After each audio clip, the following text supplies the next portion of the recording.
Hello बच्चों, ये आपकी 8th क्लास की बुक वॉल्यूम 3 होम साइंस की। तो आज मैं 3rd चैप्टर कराऊंगी और ये जो 3rd चैप्टर का नाम है संतुलित भोजन, है ना। तो हमारे जीवन में क्या हम भोजन के बिना जीवित रह सकते? नहीं रह सकते। हवा, जल, भोजन ये हमारी क्या है? ज़रूरी आवश्यकताएं हैं। आवश्यक आवश्यकताएं हैं जो जिस प्रकार रेल इंजन की कार तथा बस चलाने के लिए ईंधन की आवश्यकता होती है, उसी प्रकार हमें भी अपने शरीर को चलाने के लिए भोजन की आवश्यकता होती है। ठीक है, तो इस सबसे उसके लिए हम पढ़ेंगे संतुलित भोजन। यानी संतुलित भोजन वह भोजन है जिसमें हमारे शरीर में जितने भी भोज्य पदार्थ आवश्यक हैं वो पोषक तत्व सभी आवश्यक मात्रा में उपलब्ध हों। ऐसे भोजन को हम संतुलित भोजन कहते हैं। ठीक है, ये है टेबल दे रखी है बेटा कि एक पुरुष के लिए कितनी कैलोरी, प्रोटीन या कैल्शियम चाहिए, वसा ऐसी स्त्री, शिशु, बच्चे, ऐसे ही आयरन का दे रखा है टेबल। ये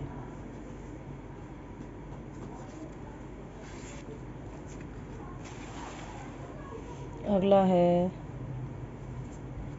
ये ना, 1 ग्राम कार्बोज में कितनी कैलोरी मिलती है? 4.1। ऐसे 1 ग्राम प्रोटीन में 4.1 कैलोरी और 1 ग्राम वसा में ज़्यादा मिलती है जो 9, ठीक है, 9 कैलोरी। तो संतुलित भोजन उस भोजन को कहते हैं जिसमें परिवार के प्रत्येक सदस्य को पर्याप्त मात्रा में शक्ति, कैलोरी प्राप्त हो, जो मिश्रित भोजन हो जिसमें विभिन्न भोज्य तत्व जैसे प्रोटीन है, कार्बोज, वसा, विटामिन, खनिज, लवण व फल सम्मिलित हों। तीसरा है जिसमें विभिन्न पोषक तत्व शरीर के लिए उचित मात्रा में उपलब्ध हों। तो ऐसा भोजन, यानी देखो, ऐसा भोजन खाना चाहिए जिसमें सभी पौष्टिक तत्व उचित मात्रा में प्राप्त हो सकें, तो वो भोजन संतुलित भोजन कहलाता है। ठीक है, इसका पॉइंट 2 है व्यक्ति की दैनिक पौष्टिक आवश्यकताओं का आधार, यानी आयु के आधार पर, लिंग के आधार पर। ठीक है, आयु के आधार पर देख लो, बच्चों को उनकी शारीरिक भार और वयस्कों की आवश्यकता अधिक पोषक तत्वों की आवश्यकता पड़ती है। यानी बच्चों को बड़ों की अपेक्षा ज़्यादा पोषक तत्वों की आवश्यकता होती है, जैसे प्रोटीन हो गया, खनिज, लवण हो गया, है ना। और इसी के विपरीत वृद्धावस्था में पोषक तत्वों की आवश्यकता कम हो जाती है क्योंकि उनका शारीरिक काम कम होता है। ठीक है, ऐसे लिंग के अनुसार पुरुषों को स्त्रियों की अपेक्षा अधिक पोषक तत्वों की आवश्यकता पड़ती है क्योंकि पुरुष स्त्रियों में बहुधा लंबाई व भार में अधिक होते हैं और प्रायः शारीरिक कार्य भी अधिक करते हैं। लेकिन परंतु गर्भावस्था तथा स्तनपान में स्त्रियों को अपेक्षाकृत अधिक पोषक तत्वों की आवश्यकता पड़ती है।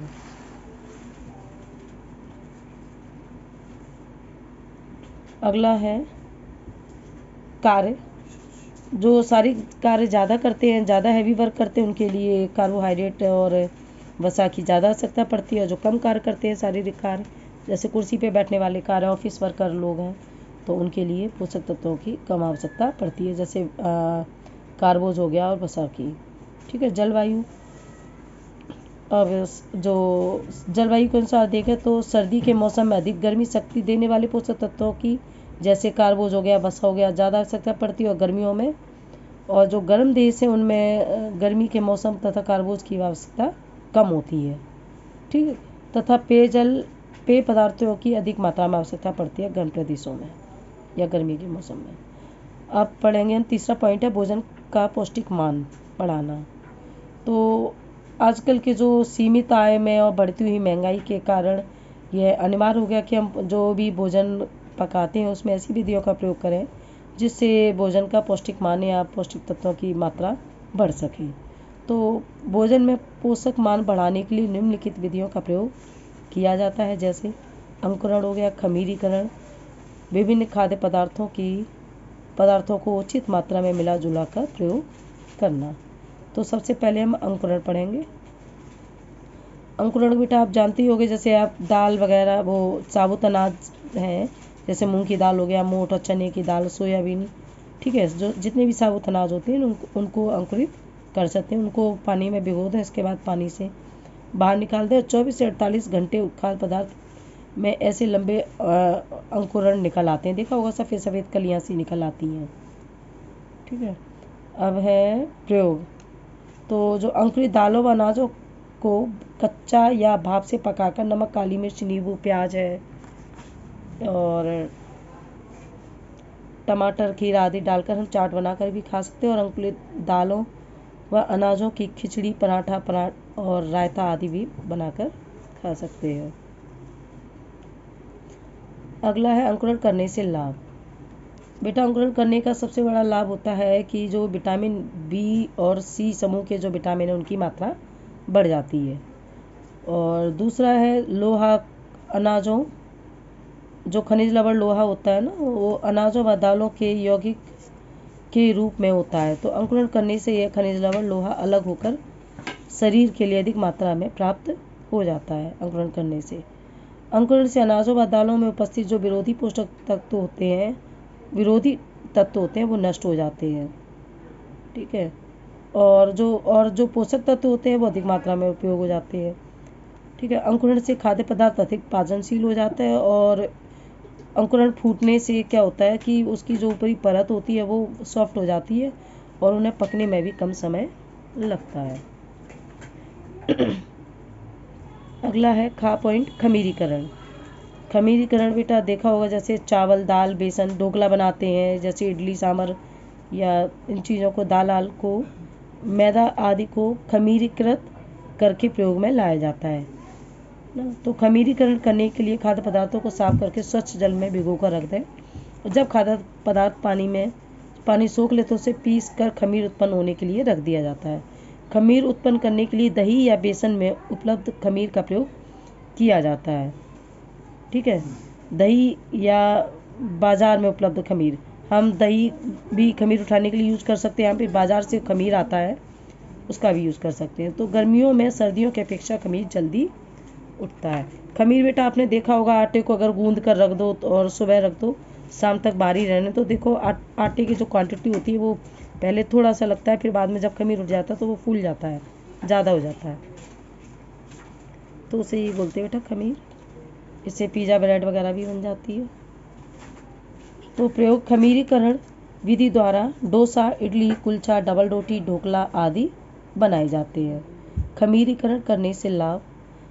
इस विधि द्वारा विटामिन बी जो समूह के होते हैं विटामिन, उनकी मात्रा बढ़ जाती है और जो पोषक तत्व होते हैं वो अधिक मात्रा में प्राप्त हो जाते हैं। खमीरीकृत खाद्य पदार्थ अपेक्षाकृत अधिक पाचनशील होते हैं और इनका स्वाद भी और स्वादिष्ट हो जाता है। अब है विभिन्न खाद्य पदार्थों को उचित मात्रा में मिला जुला कर प्रयोग करना। एक ही खाद्य पदार्थ को अधिक मात्रा में प्रयोग लाने की अपेक्षा हम 2 या 2 से अधिक खाद्य पदार्थों को मिला जुला कर प्रयोग कर सकते हैं। जैसे कई सारी दालें मिलाकर हम मिक्स दाल बना सकते हैं, 2 से 4 दालें मिलाकर ना, और मिक्स वेजिटेबल बना सकते हैं। तो ये यानी 2 या 2 से अधिक जो खाद्य पदार्थ मिलाकर हम जो वस्तु बनाते हैं उसे बोलते हैं मिला जुला कर। जैसे अनाज व दालें, जैसे खिचड़ी हो गया, दाल चावल। खिचड़ी में बेटा चावल ही पड़ेंगे, दाल भी पड़ेगी। ठीक है, दाल चावल हो गया, दाल रोटी हो गया, ढोकला हो गया, डोसा, इडली, मिस्सी रोटी आदि। इसी का और उदाहरण देख लो, जैसे दालों जैसे बाजरा, गेहूं की रोटी या दलिया, मक्का गेहूं की रोटी, उड़द चना की रोटी, उड़द राजमा, उड़द मूंग की दाल आदि। अनाज, दालें व सब्जियां, जैसी सब्जियों खिचड़ी, पुलाव, सब्जियों वाली खिचड़ी, जैसे खिचड़ी बनाओ तो उसमें कई सारी सब्जियां मिक्स करके छोटी छोटी चॉप करके डाल दो। और अंकुरित मूंग पोहा, दाल वाला साग, पौष्टिक रोटी आदि। इसी में आ जाता है वनस्पतिक एवं पशुजन्य खाद्य पदार्थ में, जैसे खीर, गाजर का हलवा, अंडे का कस्टर्ड, मीट पुलाव आदि।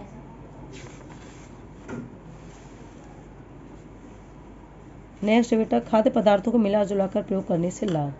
अब मिला जुला कर प्रयोग करने से तो बेटा कई लाभ होते हैं। जैसे जब दालों व अनाजों को उचित अनुपात में मिलाया जाता है तो एक दूसरे की कमी को पूरा कर देते हैं और प्रोटीन की उपयोगिता भी इससे बढ़ जाती है। ठीक है, और अनाज व दाल में सब्जियां भी डाल दी जाती हैं तो उनमें पाए जाने वाले जो विटामिन व खनिज लवण भी उपलब्ध हो जाते हैं और पकाने में भी कम समय लगता है और साथ के साथ समय की भी बचत होती है। अब है एक किशोर के लिए एक दिन की भोजन तालिका। ये बेटा क्वेश्चन आता है कि आप अपने लिए या किसी किशोर बच्चे के लिए, किशोर के लिए एक दिन की भोजन या आहार तालिका बनाएं। तो ये देखो, आप यही लिख दोगे, ये आंसर आ जाएगा इसका। स्कूल जाने से पूर्व स्कूल का टिफिन, दोपहर का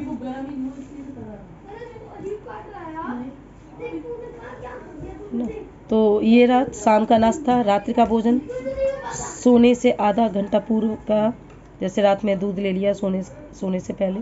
तो कुछ भोज्य पदार्थ बनाने की विधियाँ ये रही, जैसे पौष्टिक पराठा। ठीक है, इसमें ज़्यादा कुछ नहीं समझाने का, आप पढ़ लेना। ठीक है, विधि सब्जियों का पुलाव, जैसे कई सारी सब्जियां डालकर हमने चावल बना लिए, है ना।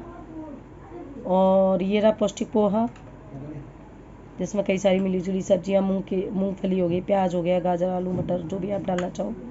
ऐसे ही पौष्टिक इडली।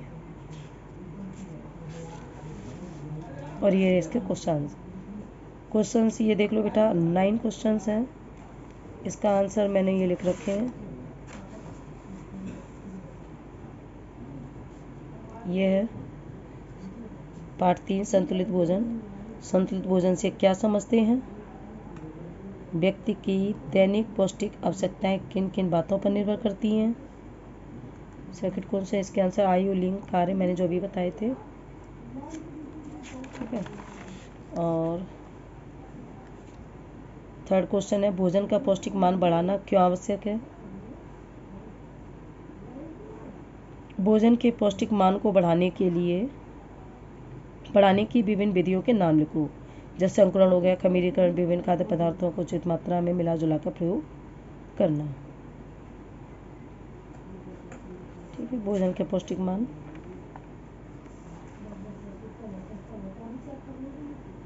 फिफ्थ क्वेश्चन है, किन किन खाद्य पदार्थों को अंकुरित किया जा सकता है? जैसे ये रहे साबुत मूंग दाना, ये क्वेश्चन आ सकते हैं। अंकुरण करने से क्या लाभ है?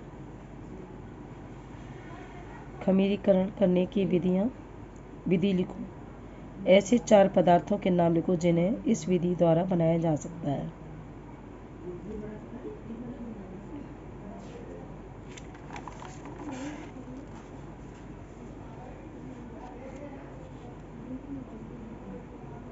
ये रहा 8वां क्वेश्चन, खाद्य पदार्थों को मिला जुला कर पकाने से क्या लाभ है? जैसे अनाजों के प्रोटीन और ये। और बेटा 9 क्वेश्चन है, अपने लिए एक दिन की भोजन की तालिका बनाओ। तो बेटा आप ये भी बना सकते हो, अपने लिए एक दिन की भोजन की तालिका। ये रही।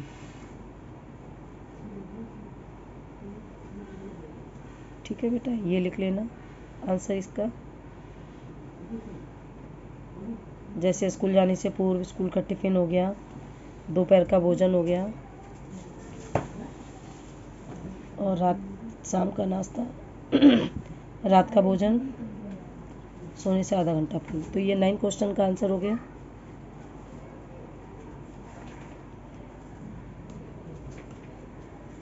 ठीक है बेटा, आप सब्सक्राइब कर दोगे तो आपको आगे आने वाली वीडियो भी मिलती रहेंगी।